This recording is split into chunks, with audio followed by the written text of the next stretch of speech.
julgado pela justiça e foi condenado. A comparação que eu fiz do caso, ela foi inoportuna, foi sem sentido, foi indevida. A etapa profissional que nós tivemos juntos, ela foi de muita correção e respeito. E eu reafirmo que eu acredito numa educação com uma orientação, com punição, como eu fui modelado pelo seu Agenor e pela dona Ivone, meus pais. Continuo acreditando dessa forma. Obrigado. Tite, aqui, parabéns pelo título da Taça Guanabara. Eu queria que você dimensionasse, mais uma vez a gente já bateu um papel no campo, mas que você direcionasse para o nosso torcedor que está ligado conosco nesse momento, a importância disso para a coroação de um processo de trabalho, né? Que começou com muita excelência, com uma pré-temporada muito intensa, fora do Brasil, de viagens, enfim, intensas também, o time já apresentando uma evolução muito grande, já nos primeiros jogos, criando-se uma expectativa. Eu queria que você falasse sobre isso, um ponto final de um processo inicial, talvez, é assim que você tem encarado. Parabéns mais uma vez. É difícil a gente pegar do início até agora, mas eu vou pegar a fala do Arrascaeta momentos antes da nossa oração. O troféu ali na frente, ele disse assim, foi muito merecedor. Se não com essas palavras, foi merecido todo o nosso trabalho em função do título conquistado. Agora, é também ter essa alegria e que essa alegria seja energia para que a gente volte para o trabalho para ser melhor do que nós já estávamos. O Arrascaeta fala pouco, mas quando ele fala com muito conteúdo. É a mesma ideia que eu tenho. E acrescentando, também ele ressaltou a participação do Gerson, né, nessa conquista. Infelizmente não esteve conosco hoje, mas tem um papel direto em tudo isso que a gente vem construindo, né? E a gente está orando bastante aí para que no tempo de Deus ele possa voltar restabelecido e nos ajudar também. Tite, César, aqui na tua esquerda, Gustavo Henrique. Ô Tite, se a gente for olhar tecnicamente, é a menor das conquistas em termos simbólicos de taça que o Flamengo poderia ter. Porém, no ano passado foram 7 taças disputadas e nenhuma conquistada. Você, enquanto técnico, enquanto professor, um homem que entende da mente do ser humano e principalmente dos jogadores, qual é o valor simbólico e psicológico que essa conquista tem para um começo de trabalho num ano que parece ser tão promissor? É muito difícil responder isso, dimensionar esses aspectos todos. O que eu posso te dizer, e o César vai me ajudar na frente, é a satisfação que a gente tem do trabalho, do desenvolvimento do trabalho todo. Sabe, quando a gente olha, e eu colocava antes desse jogo especificamente, a gente não quer só ser campeão, a gente quer ser campeão tendo um grande futebol, sendo melhor que o adversário, aliás, sendo a equipe mais disciplinada do campeonato.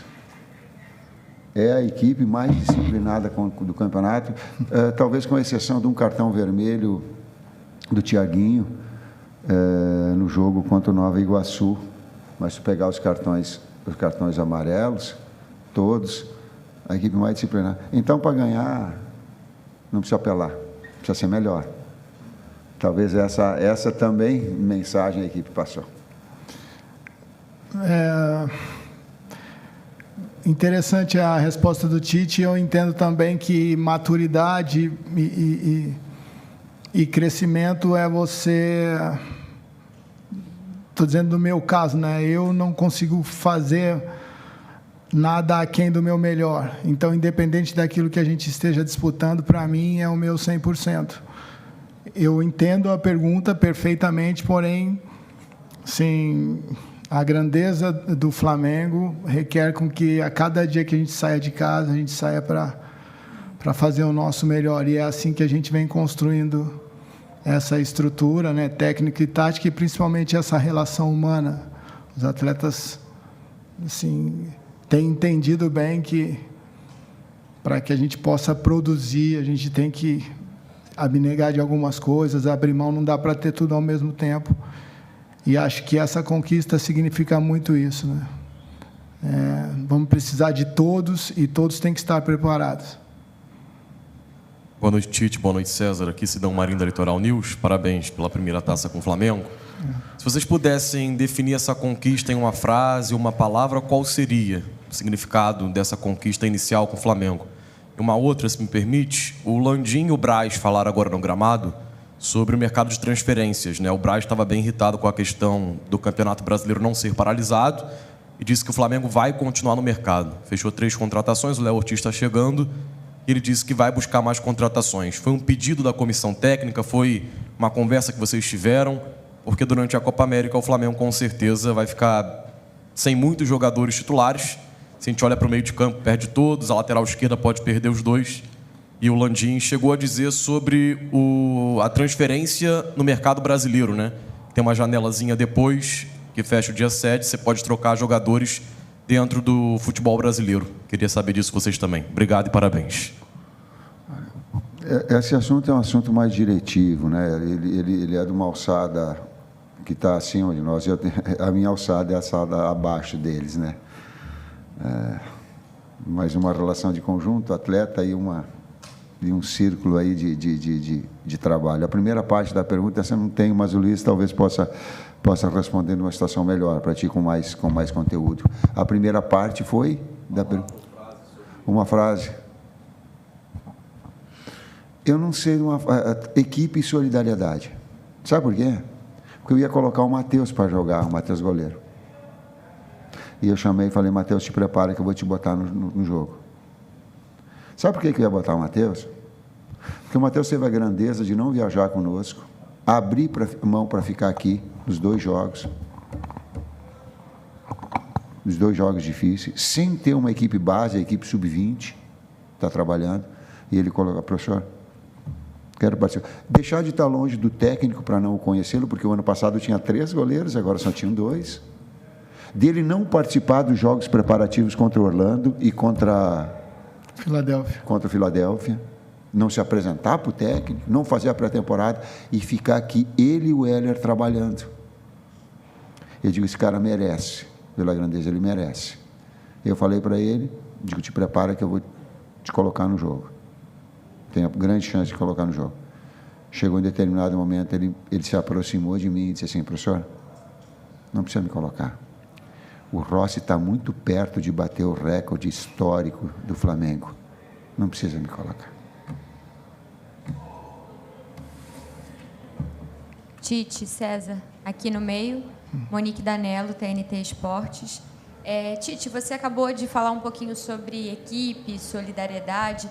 E eu queria te perguntar um pouquinho sobre o momento do Gabigol. A gente sabe que ele estava aqui no estádio porque ele esteve no campo no aquecimento, mas pelo menos acho que os colegas que estavam ali embaixo na hora da taça, ninguém viu o Gabriel por ali. E a gente sabe que é um momento delicado para ele no Flamengo, em que ele não tem tido tanto espaço como ele já teve aqui. É um ano que se fala muito sobre o processo de renovação de contrato dele. E depois do jogo contra o Boa Vista, a gente também viu alguns colegas veiculando informações sobre o papo que você teve com ele, da questão do pênalti ali, do momento que ele estava para entrar.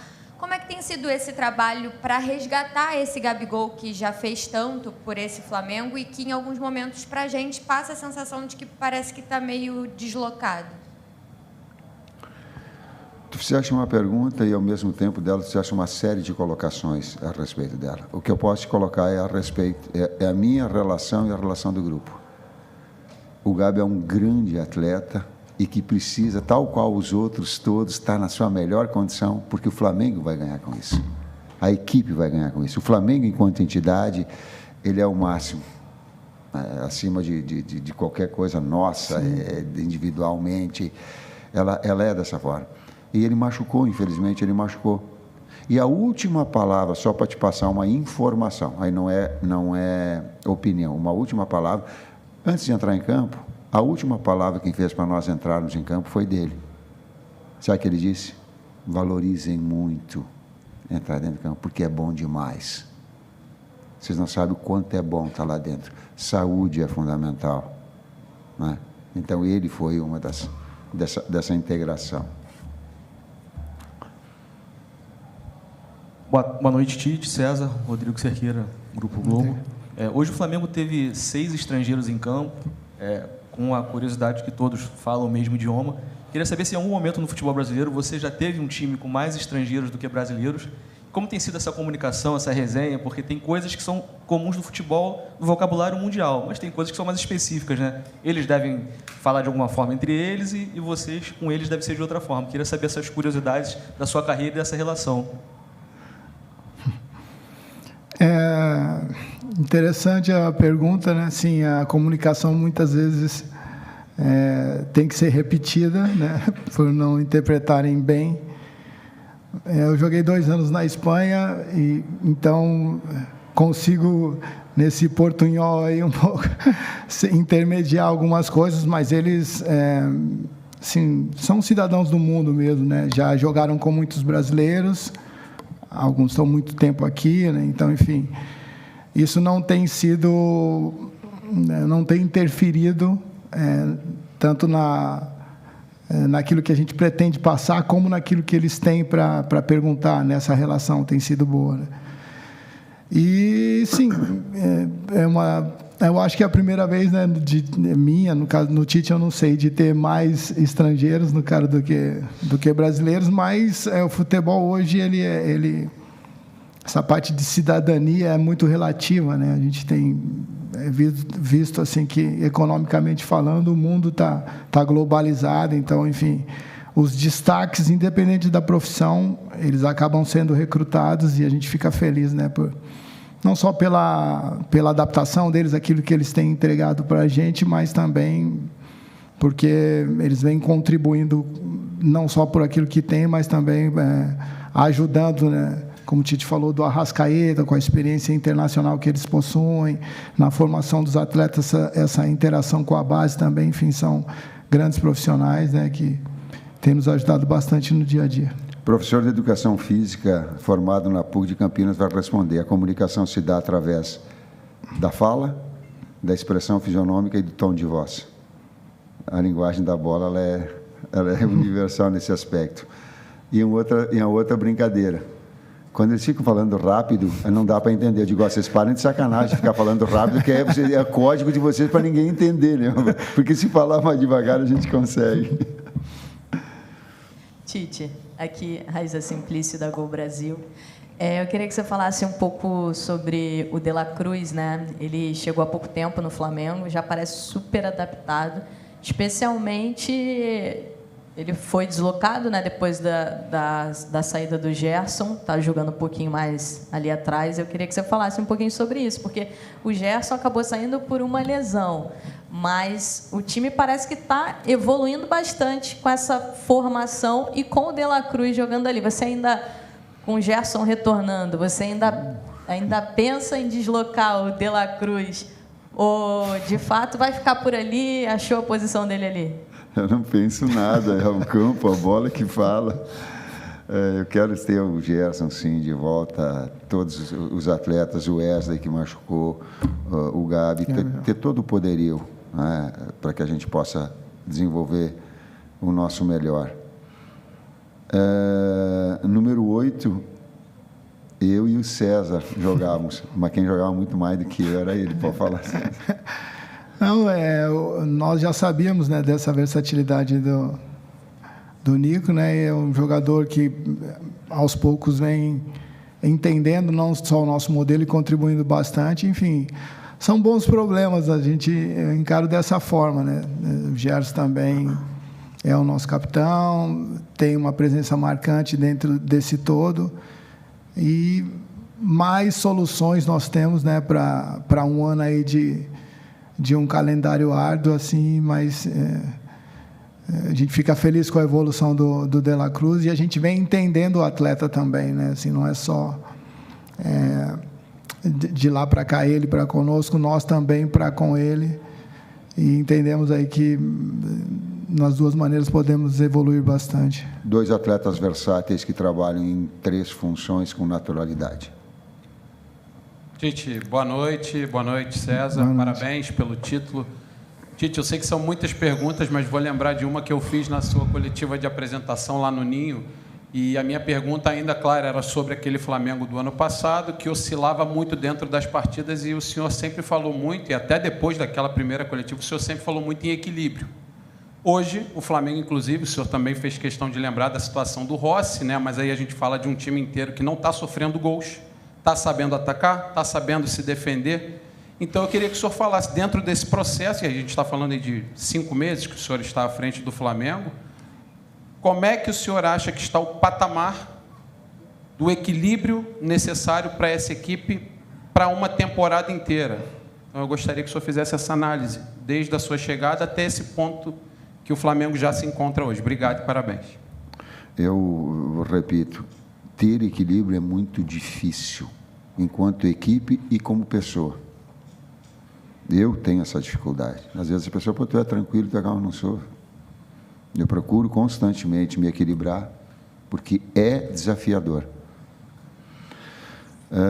Ter uma equipe também que entenda dessa forma e que a metodologia do trabalho ela se desenvolva, também é os atletas entenderem que daqui a pouco, se tu faz uma marcação alta, tu vai dar espaço para o adversário nas costas da sua linha defensiva, mas algum risco tu vai correr.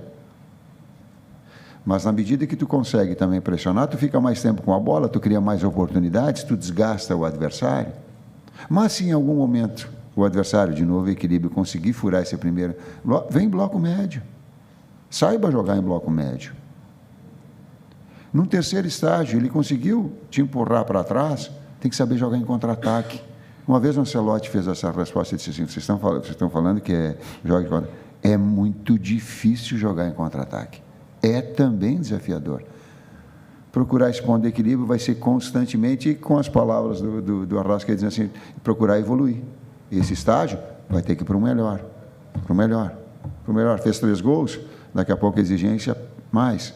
É uma equipe que tem feito muitos gols. Equilíbrio, de novo. Boa noite, professor Tite, César, Bruno Castanha, parabéns pelo título, pelo trabalho. Hoje você conseguiu, dentro do jogo, fazer algumas mudanças sem mexer na estrutura, tendo o Vitor Hugo aberto e o Matheus Gonçalves por dentro. A gente que acompanha a base acostumou a ver os dois ao contrário, né? O Matheus Gonçalves jogando por fora e o Vitor Hugo jogando centralizado. E o Bruno Henrique, acho que é a primeira vez que você usa o Bruno Henrique jogando como um centroavante nessa oportunidade. Queria que você falasse um pouquinho sobre isso.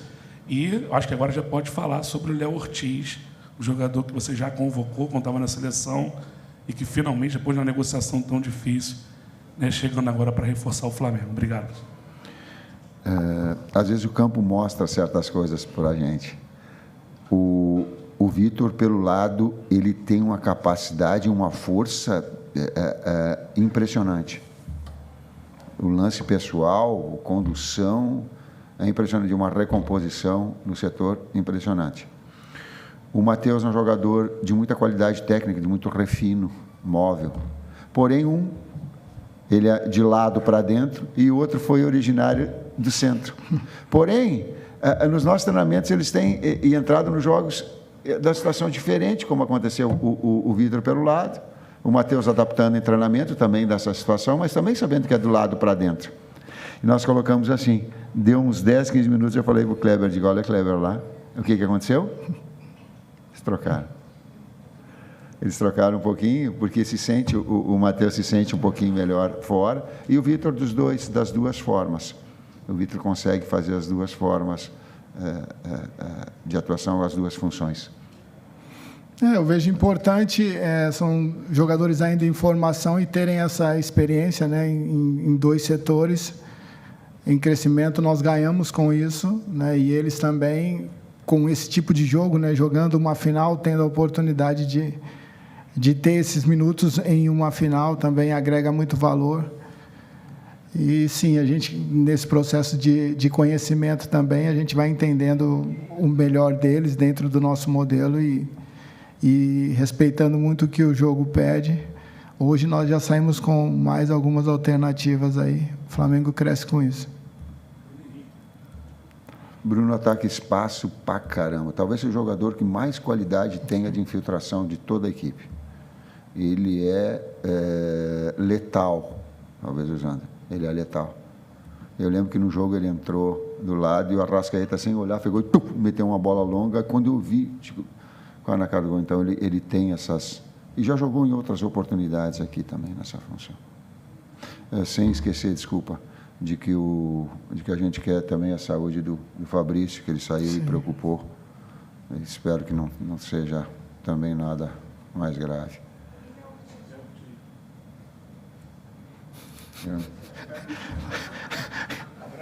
Fora. A hierarquia é eles que falam. Né? Luiz. O Braz falou que só falta assinar. Ele falou que só falta assinar. A gente também. O Rodolfo falou. Avalie o jogador, só que você acha que Vamos esperar assinar. Falta assinar. Vamos esperar. esperar. Já assinou, tá bom? Vai nem Casa Grande para assinar agora há pouco, já assinou o contrato. Tem mais algum jogador que você pediu? É consenso. É aquilo que o Flamengo entenda o mais importante. Eu entendi o que o Marcos colocou, mas foi uma situação consensual daquilo que possa ter de qualidade. Eu sei da minha hierarquia, já tenho uma experiência. O clube não tem que estar à mercê do técnico e nem eu tenho essa pretensão. A gente coloca nomes, agora tem todo um departamento específico, né, de análise, de que passa por uma série de... É um retrocesso achar que o técnico vem e vai dar nome, não é assim. É um Flamengo acima de qualquer coisa, né? Boa noite, Tite. Léo José, do Coluna do Fla. Recentemente, a CBF divulgou aí a tabela do Campeonato Brasileiro e o Flamengo, ele corre o risco... Aqui. E o Flamengo corre o risco de ficar de 7 a 9 rodadas aí com uma série de desfalques, né? Inclusive, o meio de campo hoje foi Pulgar, Arrascaeta e De La Cruz. São 3 jogadores que frequentemente estão convocados aí para Chile e também para a seleção uruguaia. O Ayrton Lucas também foi convocado pela seleção brasileira, então mostra que está no radar aí do Dorival Júnior. A pergunta é, a comissão técnica ela já se prepara para uma possibilidade de ficar uma maratona de jogos sem grandes jogadores assim que são considerados, a gente pode dizer, titulares do time, inclusive na lateral esquerda, com a possibilidade de Ayrton Lucas e Matias Vinha não estarem em 7, 9 rodadas do Campeonato Brasileiro? Hierarquias. Eu vou trabalhar sempre para que todo atleta do Flamengo seja convocado para as suas seleções. Por quê? Porque a área técnica é de evolução. Eu não tenho direito absolutamente de crescimento, de uma valorização profissional do atleta. Não, vou fomentar o tempo todo. Mas ele vai até a minha hierarquia, que é a hierarquia técnica. A partir daí, há todo um aspecto diretivo que está acima e que aí sim, nessa alçada, vai falar com o CBF, vai falar com outros clubes, aí é numa alçada superior. Por quê? Porque há interesses que eles são do clube e dos investimentos que faz. Eu da área técnica e o clube dessa forma em relação aos seus atletas.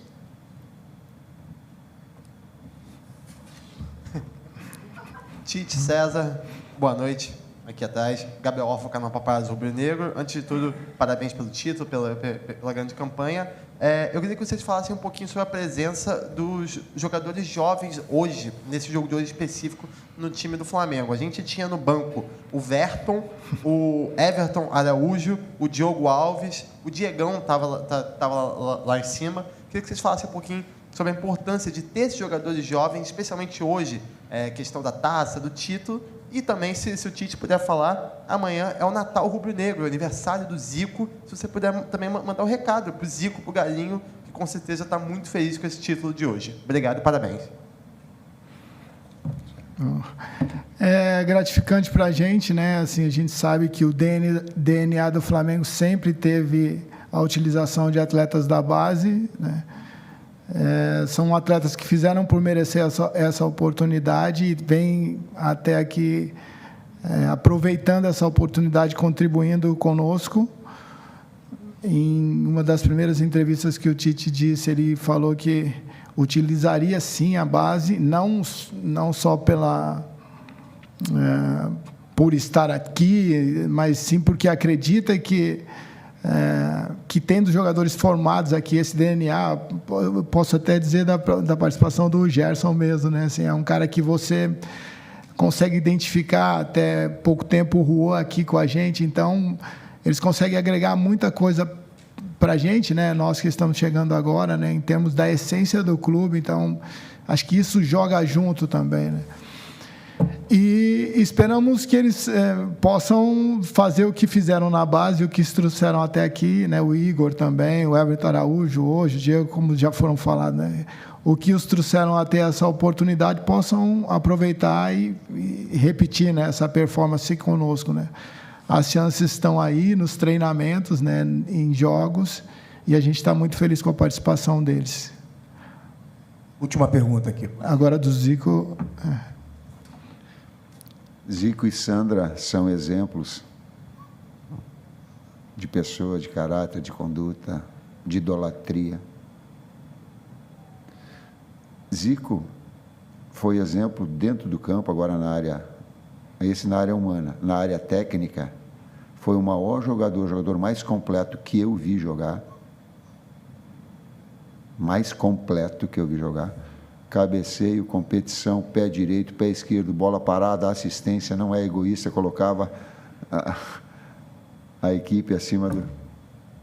Tem um vídeo muito bonito que vai mostrar, que a gente mostrou para ele o que é, e a gente apresentou, e fomos conversar com ele, tive a oportunidade com o Maurício de conversar, da Flá TV, e eu não falei isso agora por ser técnico do Flamengo, para ficar puxando saco, não.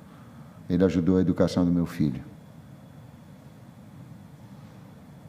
Meu filho, eu acho que ele tinha 12 anos, ele falou assim, poxa, esse é meu ídolo. Ele e um outro jogador, e o Matheus, eu digo, como é que eu vou falar para que ídolo é diferente de craque? Craque é que dentro do campo resolve. Ídolo é aquele que transcende. E dentro do campo resolve, e as suas ações fora do campo, elas são exemplares em termos educacionais. Não sei se eu consegui responder naquela época, mas tentei. Boa noite, Tite. Boa noite, César. Parabéns pela conquista. Campanha da Taça Guanabara, praticamente quase que irretocável, mas tem um ponto, pelo menos a grande parte da torcida do Flamengo ficou um pouco apreensiva, foi com o excesso de pênaltis desperdiçados, né? Agora, como o Pedro como titular, o Gabriel era, teoricamente, né, o cobrador oficial do time, ele no banco de reservas tem menos possibilidade de estar fazendo essas cobranças. Teve o pênalti que não foi convertido contra o Vasco, o Pedro não estava em campo, o Gabriel bateu, perdeu. O Pedro, ele fez um gol, mas antes tinha perdido também contra a equipe do Volta Redonda, perdeu um pênalti contra o Boa Vista. Ele vai ser, ou continua sendo, o cobrador oficial de pênalti. Pergunto isso porque muitas pessoas, inclusive, sugerem, né? O Eric Pulgar é um grande cobrador de bolas paradas. Hoje mesmo, o Léo Pereira fez um gol de falta, mas estava no banco de reservas. Existe algum jogador que tem essa possibilidade, não só nas faltas, mas em relação aos pênaltis também? O Pedro segue como cobrador oficial do Flamengo? Aprimoramento dos dois e treinamento dos dois, inclusive com estilos diferentes, para que o adversário não faça a leitura desse. Assim como outros jogadores já também treinando, eu estou olhando para o Kleber, para o Matheus, todos eles, que a gente está treinando também uma gama de maiores e mudando também as características para que o adversário não tenha a leitura da forma com que bata. É isso, Sérgio? Sim, do gesto técnico, né? Temos outros cobradores também. E reforçando, né? Como o Tite falou, é trabalhar mesmo, né? Dia a dia está variando também. Os cobradores oficiais, eles ficam mais visados assim. Mas sim, é o gesto técnico e aprimoramento nos treinamentos. Obrigado, pessoal. É isso aí, galera. Espero que tenham gostado do vídeo. A coletiva do Tite, né? Campeão da Taça Guanabara, merecido. Tivemos a chance de fazer mais gol. O primeiro tempo foi um pouco truncado, mas no segundo tempo o time conseguiu se ajustar. Na minha opinião, o gol do Pedro foi um golaço, né? Ele deu uma espécie de chaleira ali, peito do pé ali, dando um banho no goleiro e conseguiu fazer o gol. Um golaço. O Arrascaeta também fez um golaço. Ele tem outro golaço também naquele estoque lá de letra também dentro da área. Mas infelizmente a bola não entrou, né? Até o Bruno Henrique merecia aquele gol também de cabeça no lance da jogada. Mas o importante é que o Flamengo ganhou, campeão da Guanabara. E tá dando moral, né, para o resto da temporada, tá bom? Lembrando que o Gerson, durante o jogo, um pouquinho antes, acho que uns 5, 6 minutos antes do jogo iniciar, ele postou uma foto nas redes sociais, lá na cama do hospital, pós-cirurgia, né? Agradecendo que deu tudo certo e tudo mais. E tem tudo aí para se recuperar, né? Ele citou ele aí na entrevista coletiva. E a gente espera que ele se recupere o mais rápido possível. Lembrando que ele vai passar 3 meses afastado para recuperação pós-cirurgia. E aí mais ou menos um mês aí de readaptação, reequilíbrio muscular, condicionamento físico e tudo mais para poder voltar. Só pelo que a gente projetaram, né? São 3 meses de recuperação, mas aí um mês aí de treinamento, recuperação, parte física e tática, técnica também. Vai jogar lá pro meio do ano mesmo, né? Vai passar esse semestre aí fora. Vai voltar lá para, acho que comecinho da Copa América, que tá voltando mesmo 100%. Ou passa até antes, lembrando que o Flamengo tem avançado bastante nesse processo de recuperação. Isso ajuda bastante o jogador a voltar um pouco mais rápido. Isso aconteceu com o próprio Diego Ribas, com outros também. Mas lembrando que isso aí é mais parte de saúde, né? Faz cirurgia no rins. Isso também é mais delicado, tá bom? Espero que tenham gostado do vídeo. Se puder deixar o like e se inscrever no canal, vai ajudar bastante. Créditos e direitos autorais da Flá TV. O link vai estar na descrição. Valeu.